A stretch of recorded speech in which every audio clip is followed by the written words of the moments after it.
I'm hoping so. I don't know if it's probable, but I'm hoping so. Most definitely, most definitely. I mean, through adversity we shine the brightest, and right now we're in our times of adversity, and this is our time to overcome our obstacles and leap whatever hurdle we have to get through to shine. I'm optimistic about this country, and this last election has sent a message that we got to be bipartisan. We've got to find ways to resolve problems.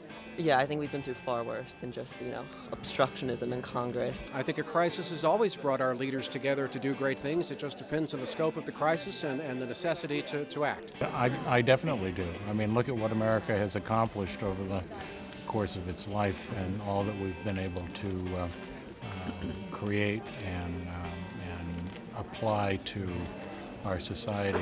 We certainly have the ability. The question is, do we have the will?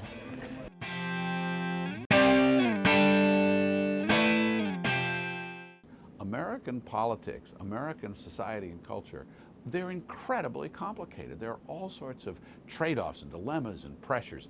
That's what I wanted people to see, this sort of delicious difficulty of making big decisions and how hard it is to do this. Because only by appreciating how difficult it is to do this can you appreciate how needed the trade-offs really are going to be and how important a public dialogue and discourse around it really is going to need to be. We have the help of an amazing panel here from government, business, and media. We're asking them to play roles here tonight. My goals for them was to make them squirm. My goals for them was to present to them something unexpected, maybe a little surprising, I hope tough. So they said, let me think about that. And we got a few of those moments. I can't let that just stand, Senator. I don't want to interrupt you, but I'm gonna. I could earn a lot more money in the private sector if I was as cutthroat as you. Why is your company always asking the government for something? Right. This is a town of speeches or sound bites. It's not often a town of candor and fact. And I think what we saw was it took people a while to be pulled out of their reality, out of the speeches that they typically give. I got to tell you, this is a great meeting, but you're all giving speeches. Yeah, I got to say, I mean, so you've got a decision to make. One of the problems that I think we have in Washington right now, and it's a problem you'll have anywhere, is the longer people are around, the more convinced they are that they are right. What I would like to show is that if we put facts first, if the facts lead the way in the conversation, you end up with a different conversation.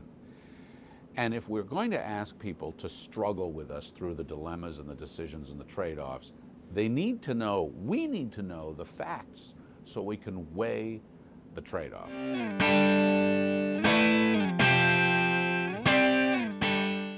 I said before I thought they could get through it, but it showed it's going to be a terrible dogfight before it's over with. Right. I don't feel confident it's going to be easy or sweet. And Mr. But the question is, will we get through it? It's up in the air. I think we will, but it's not going to be easy. I was reasonably confident before the program. With the Bipartisan Policy Center, we work, every day with Congress and the administration on these issues. So I think, what we see is that there is a fundamental desire among most to agree and a terrible fear of being challenged by the extremes of both their parties. We still have to see action.